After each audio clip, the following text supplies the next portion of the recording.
Hello, I'm Josie. Over the next few videos, I wanted to give you a few ideas to help improve certain specific postural issues. Now, Pilates is excellent for improving your posture. Most of my clients find after just the first class, they walk out feeling taller, they start to feel stronger, and after about 3 or 4 lessons, they're actually becoming a lot more aware. And they're making small adjustments to their posture during the day, standing up taller, sitting up taller in their chair, and so on.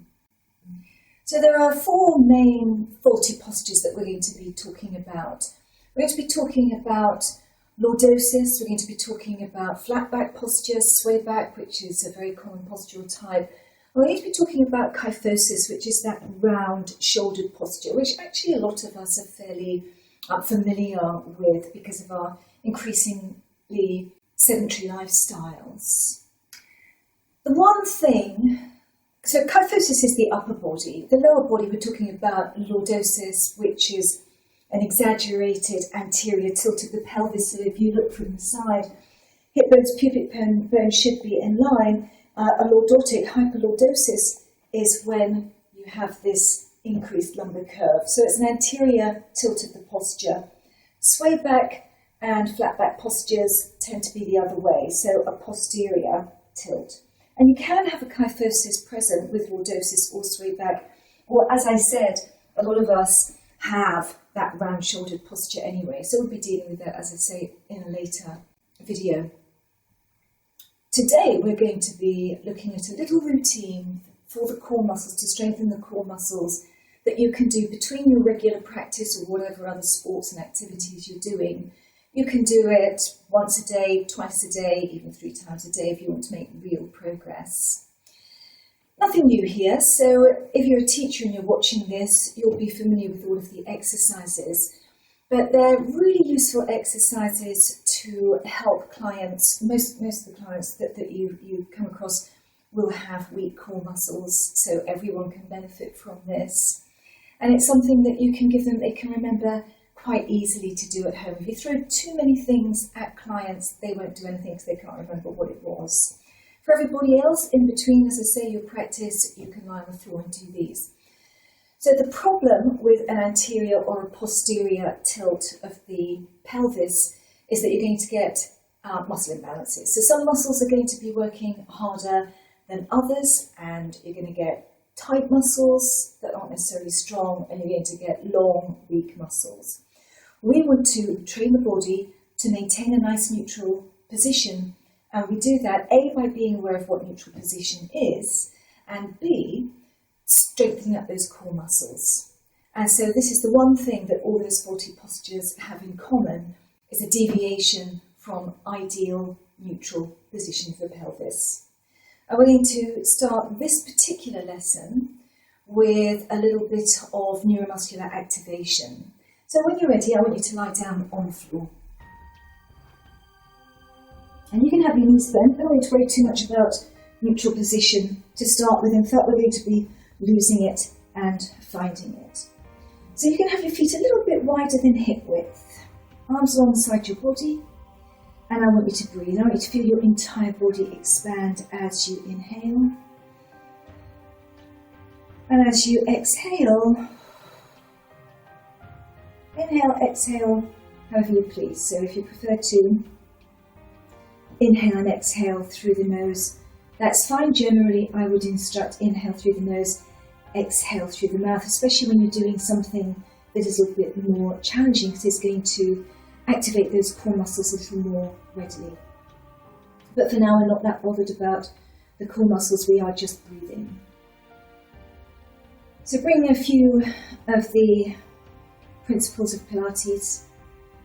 Relaxation, so you want to make sure that you're not holding tension anywhere else in the body. I just noticed I was holding tension in my thighs there. So if you're doing the same, let the knees come together.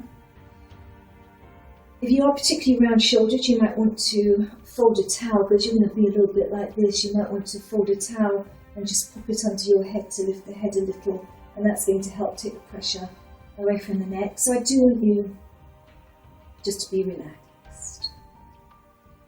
And bring your focus attention to your body. Think about how it feels.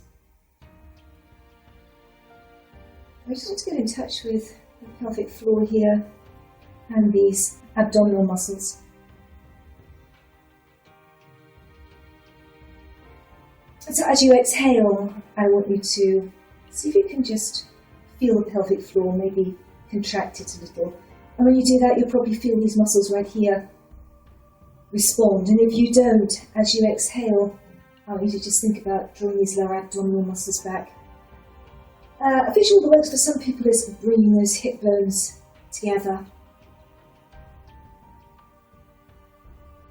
Okay, now from there you just need to take the knees apart again. So as you exhale the next time, I want you to give me a pelvic tilt. So imagine you have a P between the waist and the mat. And as you exhale, I want you to tuck the tailbone, feel the waist press down, squash the P, and at the same time drop the pelvic floor, draw those lower abdominals back. And then as you inhale, I want you to reverse, make sure it's comfortable. Go as far as your body will allow you. Just feel the back arching, so that's your inhalation. And then as you exhale, get that core activation going. And as you inhale, you may have to be doing this a little bit faster than me. You might be able to slow it down even more. We're looking for precision, we're looking for flow. We're looking for coordination of the breath and the movement. Exhale, don't tense up, scoop hollow, sink back. So inhaling and arching. Loosening out the spine apart from anything else here, but this pelvic tilt will also help you feel the contraction in the pelvic floor, the core, the abdominal muscles in general. And last one. I'm also moving through neutral position. So if you're new to Pilates, neutral position is that midpoint where the hip bones, pubic bone are on the same plane, and then we lose it as we rock the pelvis. It will be in no doubt in just a moment as to where your neutral position is. So we need to bring it back to more or less a neutral position, have a little bit of space between the waist and the mat, and we need to take hip hitches. So this time as you exhale, a little bit of a core contraction, just see if you can be aware of the pelvic floor, lower abdominal muscles, and you need to shorten the waist area on one side, bringing the hip towards the ribs, ribs stay still. Coming back to the centre, it's a little bit like a pendulum here. If you think about the tailbone or the pubic bone swinging from side to side, although they're not swinging, we've got lots of control here. Just feel the shortening through the waist area. So this is a really nice one for getting rid of any tension in the lower back. And opening up through the side of the spine in the lumbar area. So inhaling back to the centre and exhaling. It's just, again, focus on how your body feels. And you're going as far as feels comfortable here. It's good to get the spine moving in every direction at the beginning of each day, in the safest, easiest way possible, and this is very, very safe. Of course, you could do all of these standing up. You certainly couldn't do the next one standing up though. So when you're ready, you're going to come back to the centre, and we're going to take windscreen wiper knees. You inhale at the top, and then as you exhale, you just let the knees move over to the side. Make it a nice fluid movement here. Shoulders stay still. Inhaling back to the centre, and then exhaling over to the other side. And keep it going just like that. Freedom of movement is what we're after. Again, with sedentary lifestyles and some muscles getting short and tight, we lose that freedom of movement. It affects our mobility. And mobility is definitely something that you want to hold on to as you advance in age. Let's take one more then. So this is something that you can do on its own. Okay, so if you are particularly stiff, have arthritis, anything like that, you might want to use these few little exercises to get your body moving in the most comfortable, most gentle way. And we come back to the centre. And now I want you to stretch your legs out. For some people who find this uncomfortable, I hope you don't. This is one of the most effective core strengthening exercises. It never fails to get me. Feel this every time the next day. So I think some of us, when we become more advanced practitioners, we make the mistake of just focusing on the most advanced levels of all the exercises. Drop it back, start to really, again, get in touch with your body. It's very easy when you get to the more advanced exercises to use the wrong muscles, so always revisit the basics. As I say, this is quite a challenging exercise. When you stretch out your legs, your pelvis falls into neutral position in most cases. Okay? Inhale to prepare, and as you exhale, drop the pelvic floor. Feel those hip bones squeezing together. Feel this area tighten, not a word I particularly like, but there's a contraction there. Maybe that you can feel the navel draw to the spine without moving the bones. You need to hold on to that. The breath comes up into the rib cage. Inhale wide into the rib cage. As you exhale, lengthen through the arms. Up you come. Bring the chin to the chest. Rest on the tips of the shoulder blades. Take your hands behind your head. Let your head rest in your hands. Some of us will have legs that want to go off to the side. Again, it's muscle imbalances, so just check that. Take a look at the pelvis. The next time you exhale, you're going to raise a leg up to about 45 degrees, and you're going to take it back down.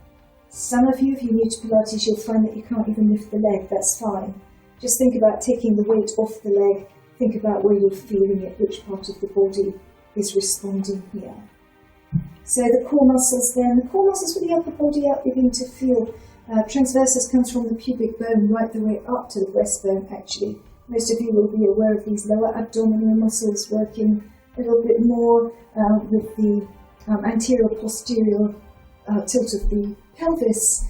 Those muscles just don't work. So using the core muscles then, pelvic floor, exhale, put the pelvic floor, draw the navel to the spine. You may well feel muscles right into here, on the diagonal responding as well. They're the internal obliques. They are part of the core muscle group.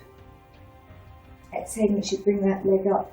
Now when you're practicing this yourself, you can do as many as you like. You know, you might get up to 10 sets, but 3 or 4 sets will do for us. And then bring it back down. The great thing about having straight legs and with the upper body lifted is that you're very unlikely to lose neutral position. Now hold on to that position, bend the knees, bring the legs up. Next time you exhale, you need to bring the legs to tabletop. If you're new to Pilates, again, you may not be able to. Just lifting alternate feet off as you exhale, inhaling back down is going to be quite a challenge for you. You're just going to stay there. And the next time you exhale, the rest of you, you need to come with me, bring the legs up. Try and make sure that you are engaging the core muscles and not relying on the hip flexors and the thighs. Next time you exhale, you're going to stretch your leg out. 45 degrees is enough. Inhale back in. Make sure you're not pulling on the head. Use the abdominal muscles to help. Now, if you can, you're going to take the arms away. You're going to have the arms alongside your body. And as you exhale, you're going to take opposite arm, opposite legs, coming back in. As you take the arm back behind you, make sure you don't drop down on one side. Now you can hug your thighs into the chest anytime you need to, or you can drop back a level. If you're finding this too challenging, you could just tap the ground and come back up. But these are very strong exercises that I'm giving you. You can again build up to 10 sets if you wish. Those of you who want to move it on, as you exhale, double leg stretch, arms and legs moving out together.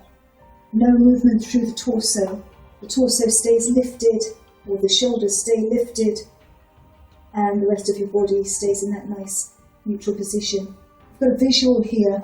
Take a look. Make sure that you don't feel movement through the pelvis.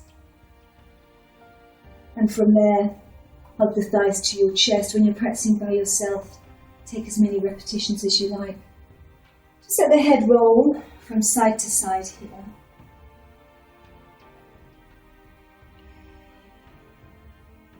And from there, we need to move on to our front plank position. So, in the easiest, safest way for you, you need to come over onto your forearms and your knees.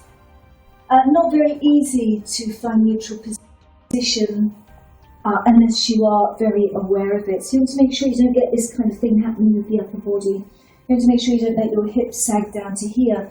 You want to make sure you don't let your back sink. So you pull navel to spine, feel the core muscles engage, tuck the toes. You can have your hands in prayer or arms in number 11. It's probably a better position for the shoulders. Try and get the neck in line with the spine. Let the shoulder blades flatten against the rib cage. And then as you exhale, see if you can push your heel away and a knee will come up. And we just need to alternate.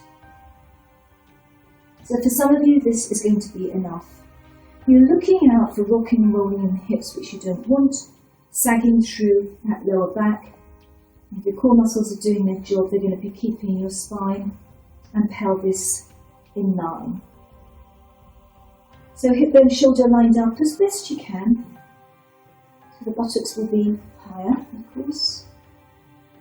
And then those of you who want something a little bit stronger, will exhale, inhale, exhale, inhale.